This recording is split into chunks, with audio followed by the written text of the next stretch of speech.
Oke, bismillahirrahmanirrahim. Assalamualaikum warahmatullahi wabarakatuh. Salam sejahtera buat kalian semua warga belajar paket C kelas awal atau kelas 10. Ketemu lagi dengan saya Pak Doni SM. Mudah-mudahan kalian tetap semangat ya, tetap sehat walaupun kalian keseharian itu bekerja ya, setelah pulang bekerja bisa sempat untuk sama-sama memperhatikan pembelajaran dari para tutor di PKTM MDC ya, khususnya pelajaran saya kali ini akan membahas materi tentang sejarah Indonesia, di mana materinya itu mengenai penelusuran konsep sejarah ya, menelusuri konsep sejarah modul 1 ya di Anda belajar yang di rumah pun sama sambil buka modulnya nanti ya. Ini modul sejarah Indonesia, modul tema 1 menelusuri konsep sejarah. Di dalam menelusuri konsep sejarah di sini warga belajar, di sini ada beberapa pembahasan yang akan Bapak bahas mengenai pertama pentingnya belajar ya, pentingnya belajar sejarah, story. Kemudian di sini ada manusia dan sejarah ya. Manusia dan sejarah, manusia hidup di bawah bawah bahasannya itu manusia dan sejarah itu manusia hidup dan berkreativitas dalam ruang dan waktu ya. Ini kemudian manusia hidup dalam perubahan dan keberlanjutan. Yang kedua, yang ketiga, kehidupan manusia masa kini merupakan akibat dari pada perubahan di masa lampau ya, di masa lalu. Kemudian latihan rangkuman ya di sini. Lalu yang ketiganya warga belajar ini tentang berpikir sejarah ya. Seperti apa berpikir sejarah? Pertama, sini kalian belajar untuk bisa berpikir ya tentang histori itu. Pertama ada kemampuan berpikir secara kronologis kejadian. Yang kedua kemampuan berpikir periodisasi. Yang ketiga ada kemampuan berpikir kausalitas atau berpikir sebab akibat ya, kausalitas itu. Lalu yang keempat ada kemampuan berpikir diakronik maupun sinkronik ya, itu konsep. Lalu teori ya, penugasan, rangkuman dan penilaian. Nah itu mungkin warga belajar yang di rumah ya, yang di kampus juga. Di sini materi yang dibahas di modul 1 ya. Modul 1 tentang menelusuri konsep sejarah, unit satunya mengenai belajar berpikir ya. Ya, pentingnya belajar ya, maksudnya pentingnya belajar. Tapi sebelumnya warga belajar, Bapak akan membahas mengenai tujuan dari pembelajaran hari ini mengenai sejarah Indonesia, pentingnya belajar. Pertama, tujuan pembelajarannya kalian harus bisa menjelaskan kembali apa yang saya jelaskan ya. Jadi kalau saya presentasikan ya nanti ya, ini kalian harus bisa menjelaskan pengertian daripada sejarah itu ya. Terus bisa itu tujuannya ya. Yang kedua, apa tujuannya yang diharapkan dalam mempelajari modul ini? Yang kedua, kalian semua warga belajar harus bisa menjelaskan kembali pengertian konsep kronologis, konsep kejadian kronologis, kemudian diakronik, sinkronik, konsep ruang dan waktu dalam sejarah. Bagaimana secara kronologisnya, waktu dan kejadiannya, lalu diakronik, sinkronik, konsep ruang dan waktu dalam sejarah. Lalu yang ketiga, warga belajar kalian harus bisa memahami, menerapkan cara berpikir kronologis ya, menerapkan cara berpikir kronologis, diakronik, sinkronik, ruang dan waktu dalam merekonstruksikan peristiwa sejarah ya. Kalau ini bisa menjelaskan, kalau ini bisa memahami ya. Yang ketiganya paham ya. Memahami, lalu bisa menjelaskan ya. Nah itu. Jadi ini tujuan dari pembelajaran modul 1 ya, mengenai apa? Mengenai menelusuri konsep sejarah, ya, atau pentingnya belajar ya. Dalam unit satunya masuk ke pentingnya belajar. Tapi sebelumnya warga belajar, saya pengen tahu pendapat kalian atau pemikiran kalian ya semuanya. Tolong perhatikan ya, jangan dulu catat mencatat, gampang ya nanti Saya pengen tahu di antara kalian, pola berpikir kalian, kenapa sih kita harus harus mempelajari sejarah, mempelajari masa lalu? Apakah sejarah itu penting kita pelajari? Penting tidak? Penting tidak? Oke, dengan belajar itu ada belajar yang di rumah. Histori, sejarah itu mengajarkan pengalaman dan kebajikan terhadap umat manusia di muka bumi ini ya. Oke? Ya, umat manusia di muka bumi, kita dapat mengetahui kesalahan-kesalahan manusia di masa lalu dan mengetahui kunci keberhasilan pendahulu kita ya, mengetahui kelemahan dan kekurangan di masa silam ya, karena setiap orang mempunyai histori kan, histori masing-masing ya, sejarah masing-masing, mengetahui kelemahan dan kekurangan di masa silam berguna bagi kita tidak lagi mengulanginya di masa sekarang dan masa yang akan datang. Itu garis bawahi ya, pentingnya belajar ini histori sejarah. Paham? Paham ya. Nah, waktu saya belajar pada masa penjajahan Belanda contohnya ya, banyak para pahlawan berperang melawan Belanda ya, misalnya pergerakan perlawanan di Penegoro ya, Tuan Imam Bonjol, Cutnyatin, ya, Patimura dan lain sebagainya. Tetapi di sini warga belajar perlawanan mereka tuh selalu gagal ya, selalu gagal, belum biasa membebaskan negeri kita dari penjajahan.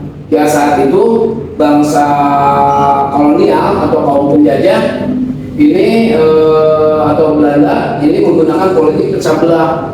Arti politik pecah belah ini politik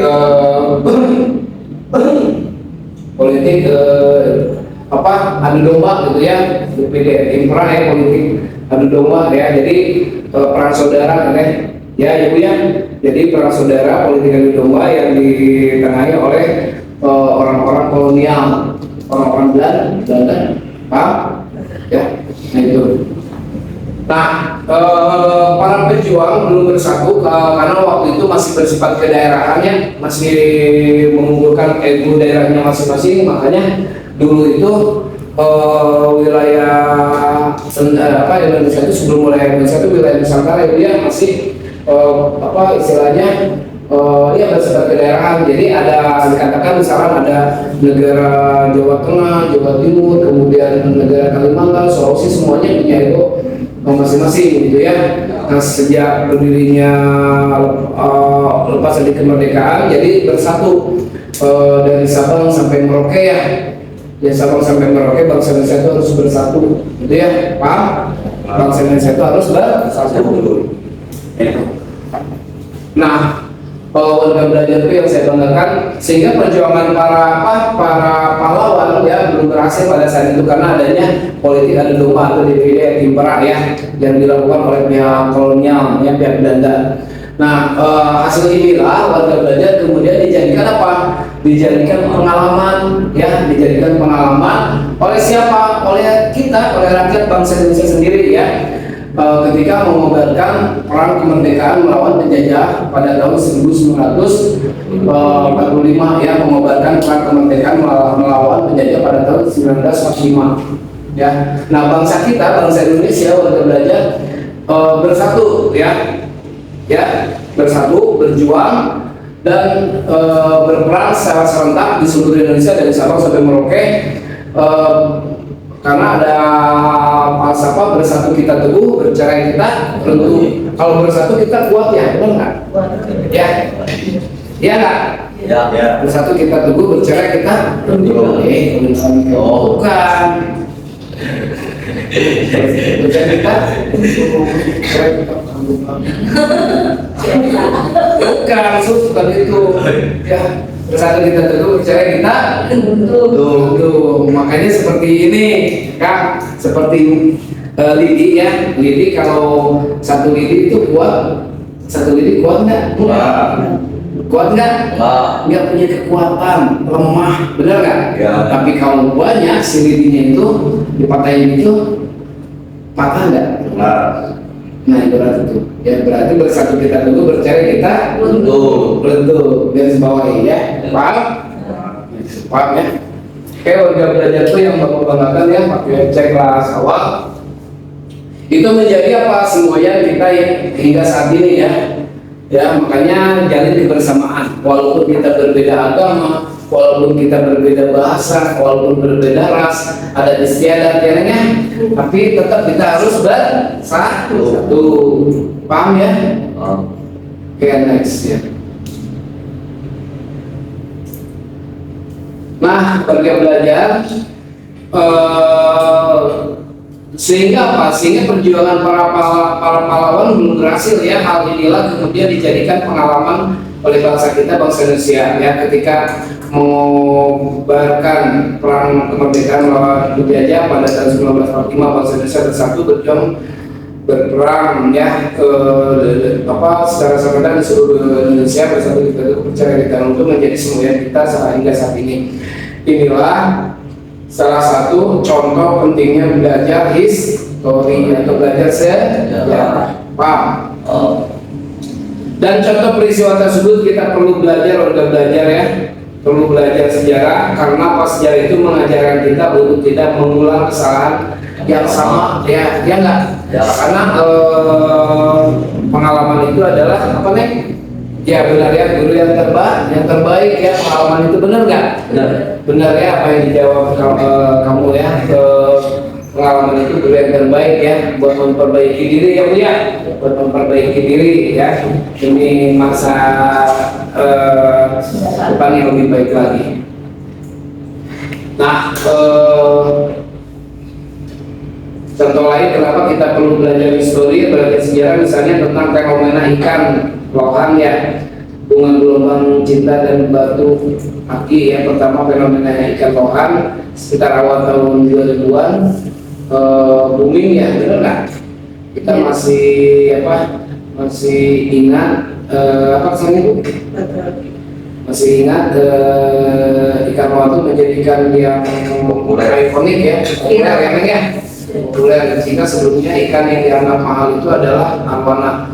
Lohan juga menggantikannya sebagai primadona ya, ikan akuarium saat itu yang ya harganya pun tinggi ya, dari yang ratusan ribu bahkan sampai ratusan juta. Selain berbenjolan nonton di kepala yang tampak unik ya, tampak cerdas gitu ya.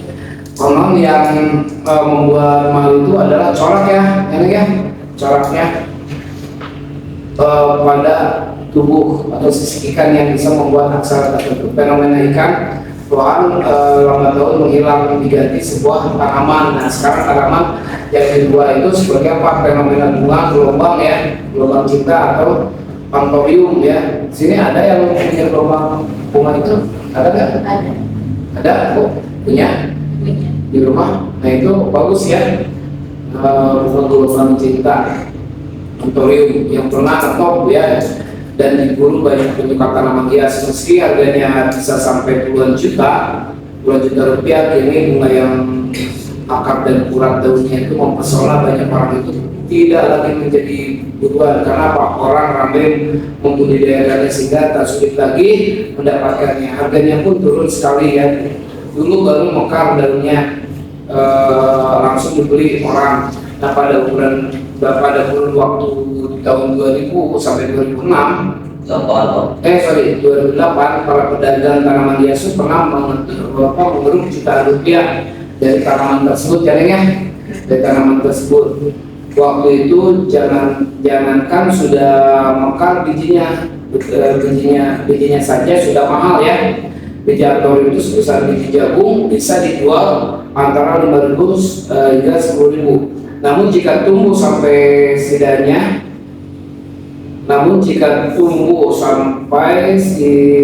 memiliki 5 hingga 7 lembar daun ya, tanaman hias itu bisa dijual hingga 1.500.000.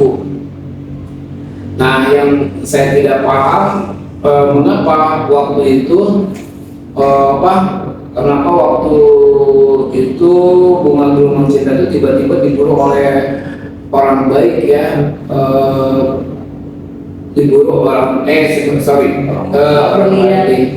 lembar daun tanaman hias itu bisa dijual hingga 1.500.000. Saya tidak paham mengapa waktu itu bunga gelombang cinta itu tiba-tiba diburu orang bak berlian saja ya, kacang goreng gitu ya. Nah padahal manfaat daripada tanaman asal Solo Jawa Tengah itu nyaris sama dengan tanaman hias lainnya, kecuali mungkin khasiatnya ya warga belajar dalam membuat pria lebih perkasa. Tapi sekarang bijinya sudah tidak ada yang cari. Nah orang mau simpel saja warga belajar langsungnya ada daunnya. Anthurium berdaun pun tidak lagi dihargai jutaan rupiah, bahkan yang berdaun 5 sampai 7 daun pun dibeli cukup dengan harga 100.000. Nah itu contohnya ya. Lalu ketiga batu ali ya, batu akik ya. Batu akik ini warga belajar masih ingat ya ketika tiba-tiba semua orang demam batu akik pada awal tahun berapa Bu? 2015-an ya, 2015-an sampai ini dari kalangan selebritis, dari kolektor ya, kolektor, pejabat sampai tukang beca pun tiba-tiba semua mengurusi batu akik. Harga batu akik pun sempat melonjak tajam, bahkan mencapai miliaran rupiah ya harganya. Namun tidak lama selama Lebaran tahun 2015 mendadak batu akik itu tidak terlalu banyak diminati gitu ya. Itu ya. Terus harga batu akik terjun bebas dan membuat para kolektor panik ya. Bayangkan betapa ruginya orang yang membeli batu akik tersebut sebelum Lebaran seharga 1 miliar rupiah. Ada yang harga segitu ya. Kemudian ketika hendak menjualnya setelah Lebaran ternyata harga batu akik tersebut sudah merosot tajam ya, sehingga hanya laku 1 juta, dijual 1 juta rupiah saja. Nah itu ya. Oke, ketiga contoh peristiwa di atas warga belajar nih, perhatikan. Ketiga contoh dari peristiwa di atas ya warga belajar, ini merupakan ekonomi double ya, ekonomi double atau gelombang ekonomi, di mana ekonomi double itu adalah sebuah fenomena ekonomi di mana harga satu barang yang berangsur-angsur naik terus-terusan dengan sangat cepat, sehingga membuat banyak pelaku ekonomi itu berlomba-lomba apa untuk membeli barang tersebut ya. Nah untuk kemudian dijual kembali dengan harapan mendapatkan selisih harga yang besar. Nah warga belajar, harga satu barang bisa tiba-tiba naik, dan hal itu membuat banyak orang mencoba mengambil keuntungan ekonomi dengan membeli barang-barang tersebut. Warga belajar, biasanya fenomena ini cukup menghebohkan ya di masyarakat kita, di masyarakat Indonesia, sampai-sampai seringkali ada ajakan ayo duluan beli, misalnya seperti itu, mumpung harganya masih segini atau diskon seperti itu ya Neng. Nah kalau harganya sudah makin mahal, ini bisa langsung kita jual lagi. Nah jangan takut warga belajar kalau barang ini gak bisa dijual seperti itu ya. Barang ini lagi laku banget ya, bahkan harganya akan naik terus ya. Fenomena kenaikan harga ini disebut gelembung ya, untuk satu alasan yang namanya gelembung ya, yang akan naik dengan mencolok dan pasti pecah ketika sudah tinggi. Nah tidak ada harga yang naik selamanya warga belajar ya. Pada suatu titik gelembung kenaikan harga ini akan pecah, artinya harga yang melambung tinggi juga akan merosot tajam ya, sering dengan kejenuhan pasar ya, seiring dengan kejenuhan pasar. Jadi jangan rata karena tidak ada harga yang naik selamanya ya. Nah itu seperti itu contoh ya.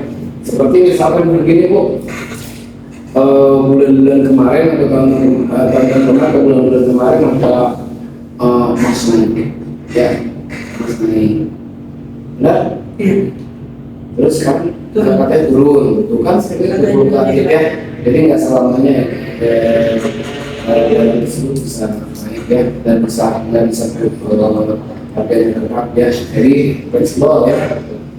Oke warga belajar itu yang Bapak katakan dari dua contoh peristiwa historis sejarah di atas, akhirnya kita bisa memahami ya waktu belajar tentang pentingnya belajar sejarah.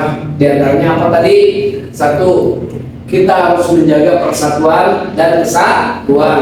Itu yang harus digarisbawahi. Satu, kita harus menjaga persatuan dan kesatuan, tidak terpengaruh oleh ajakan, berita-berita dan tindakan seorang atau kelompok yang mengarah pada memecah belah persatuan bangsa atau hoax ya.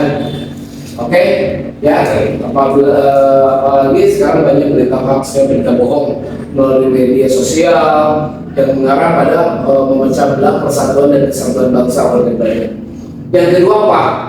Kita pentingnya belajar sejarah di antaranya kedua apa? Tidak latah ya, belajar tidak latah terhadap fenomena yang ada di masyarakat ya, tidak latah terhadap fenomena di masyarakat seperti misalkan fenomena apa? Fenomena tadi ya, ikan lohan, tanaman gelombang cinta, hingga batu akik, sehingga kita akan selalu berhati-hati dalam berpindah ya, seperti itu.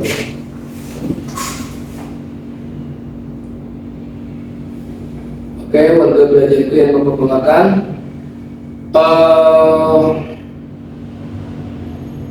ya mungkin ya kita sudah tahu begitu pentingnya belajar histori ya, belajar sejarah. Kemudian apa yang dimaksud dengan histori tersebut, sejarah tersebut didefinisikan sebagai kejadian yang berlangsung terhadap waktu lampau ya, yang disusun atau didasarkan pengalaman-pengalaman beragam peristiwa yang terjadi di masa lampau. Oke ya, karena bahasan yang unit 1 nya sedikit, lanjut ke unit 2 ya. Namanya apa unit 2? Oke, manusia dan sejarah. Nah sekarang manusia dan sejarah. Kita warga belajar lanjutkan ya, warga belajar itu yang memperkenalkan paket C kelas awal. Lanjutkan ke unit 2, manusia dan sejarah. Kata sejarah diambil dari sejarah ya, bahasa Arab yang berarti pohon ya, sajarotun ya, ini pohon sajarotun, pohon sajaroh. Dalam bahasa Inggris history yang berasal dari Yunani, historia yang berarti inquiry ya, inquiry. Kenapa sih, saya tanya dulu, kenapa sih bisa melibatkan manusia? Histori itu kenapa bisa melibatkan manusia? Histori. Karena manusia itu sebagai sebagai objek dan subjek, sebagai pelaku ya, pelaku dari sejarah tersebut dan yang menjalaninya dalam aktivitas kegiatannya seperti itu ya. Itu ya. Ya, dalam bahasa Inggris story yang berasal dari Yunani, historia yang berarti inquiry ya, kemudian wawancara artinya interview, lalu interogasi dari seorang saksi mata, dan juga laporan mengenai hasil tindakan itu. Dari bahasa Yunani, istilah historia itu sendiri warga belajar masuk ke bahasa-bahasa lain ya, masuk ke bahasa-bahasa lain, terutama melalui perantara bahasa Latin ya. Melalui perantara bahasa Latin, dalam bahasa Latin itu sendiri maknanya masih sama seperti bahasa Yunani ya. Makanya sama seperti bahasa Yunani, tekanannya lebih pada pengamatan langsung warga belajar ya, pengamatan langsung, penelitian dan laporan-laporan hasilnya atau hasilnya ya, Samsudin ya, tahun 2012 dalam bentuknya halaman 1 sampai 3 ya. Kemudian Tacitus 6996, seorang sejarawan pada masa zaman Romawi kuno ya, ini Tacitus ini menggunakan istilah historia ya, historia untuk judul bukunya Historiae ya, Historiae. Di dalam buku itu Tacitus ini menulis sebuah laporan-laporan hasil dari pengamatannya, hasil analisisnya secara pribadi ya, secara individu. Selain itu dia juga menulis laporan-laporan mengenai periode lebih awal ya, periode lebih awal tahun 1468 Masehi. Nah yang diberinya judul analis ya, Samsudin 2012 halaman 2 ya. Dan tentunya pada masa ini historia belum digunakan untuk menunjukkan peristiwa di masa lampau. Nah, dalam perkembangannya warga belajar, ini konsep histori atau sejarah ini mendapat suatu pengertian baru ya, setelah terjadi percampuran antara penulis atau disebut juga kronikel yang ketat secara kronologis ya, secara kejadiannya, dan narasi-narasi sejarah yang jelas pada abad pertengahan. Hal itu apa? Itu dikenal dengan biografi ya. Hal ini terkenal dengan biografi yang juga disebut vitae ya. Nah itu biografi data pribadi ya, atau curriculum vitae misalnya ya, curriculum vitae. Nah kelak penulisan biografi ini khususnya apa? Biografi orang-orang besar menyebabkan sejarawan Inggris yang pertama Thomas Carlyle ya tahun 1841 Warga Belajar ini mengatakan bahwa sejarah sebagai riwayat hidup orang-orang besar ya, sejarah itu sebagai riwayat hidup orang-orang besar atau pahlawan semata, tanpa mereka tidak ada histori, tidak ada sejarah. Nah, Warga Belajar, namun sejarah memang tidak hanya untuk orang-orang individu tertentu saja ya, tidak hanya orang-orang individu tertentu saja, orang-orang besar seperti siapa? Socrates, Julius Caesar, Tony ya, Gajah Mada, Napoleon, Soekarno ya. Sejarah juga membahas kelompok masyarakat ya. Seperti siapa sejarah memang tidak hanya untuk orang-orang yang tertentu, orang-orang besar ya, seperti Socrates, kemudian apa? Julius Caesar, apalagi Tony ya, nah itu ya. Gajah Mada, Napoleon Bonaparte, Soekarno sampai Soekarno ya. Sejarah juga membahas kelompok masyarakat. Nah dalam hal ini manusia juga ya Warga Belajar. Nah dengan demikian dapat dikatakan bahwa sejarah itu merupakan bahwa sejarah itu merupakan tentang manusia, namun juga bukan cerita tentang masa lalu manusia secara keseluruhan Warga Belajar ya. Demikian pula dengan manusia yang menjadi objek penelitian dalam antropologi ragawi ya, seperti misalkan apa? Seperti misalkan hasil penelitian Steve Olson ya dalam Mapping Human History tahun 2006. Nah, yang berhasil melacak asal-usul manusia modern di 4 benua dan penyebarannya di seluruh dunia Warga Belajar ini selama lebih dari 150.000 tahun silam ya. Oke. Kemudian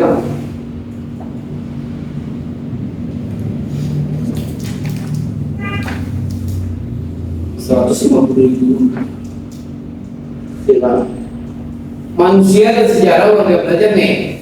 Manusia dan sejarah tidak dapat dipisahkan. Ya kan? Benar? Manusia dan sejarah tidak dapat dipisahkan karena subjek dan objeknya ada di manusia ya. Ya, yang melakukan pelaku dan yang menjalankan semua aktivitas ya. Nah, manusia dan sejarah tidak dapat dipisahkan. Sejarah tanpa manusia adalah khayalan ya. Manusia dan sejarah merupakan kesatuan dengan manusia sebagai subjek atau objek sejarah. Nah, bila manusia dipisahkan dari sejarah, maka ia bukan manusia lagi. Ya kan? Iya. Ya, benar ya.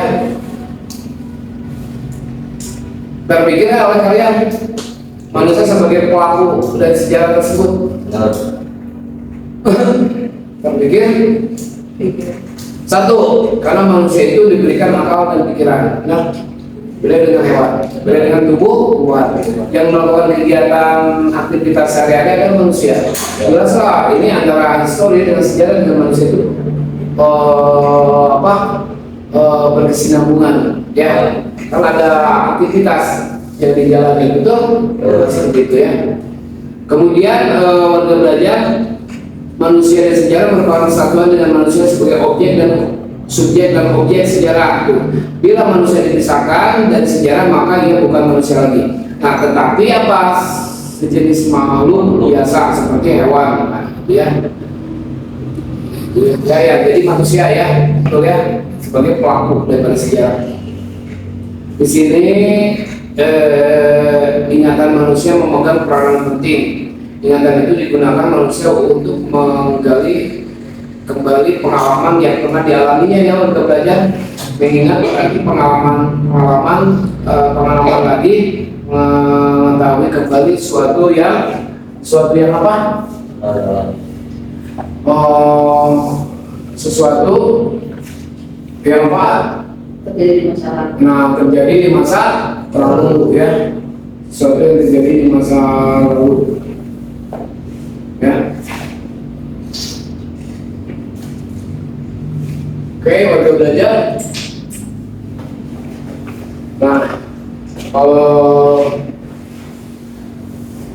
ingatan manusia memegang peranan penting, ingatan itu digunakan manusia untuk menggali kembali pengalaman yang pernah dialaminya, berarti mengalami lagi, mengetahui kembali sesuatu yang terjadi di masa lalu. Namun ingatan manusia ini terbatas warga belajar, sehingga apa? Sehingga perlu alat bantu yaitu tulisan ya, tulisan yang berfungsi untuk menyimpan ingatannya ya. Ada historiografi, penulisan sejarah ya, historiografi. Dengan tulisan tersebut warga belajar manusia ini mencatat pengalamannya ya, pengalaman yang dialami manusia diturunkan kembali dengan menggunakan bahasa ya. Nah, sejarah merupakan pengalaman manusia dan ingatan manusia yang diceritakan. Sejarah merupakan pengalaman manusia dan ingatan manusia yang diceritakan. Ini dapat dikatakan bahwa manusia berperan dalam sejarah, yaitu sebagai pembuat histori, pembuat daripada sejarah itu sendiri, karena manusia yang membuat pengalaman ya, yang mengalami ya pengalaman menjadi sejarah.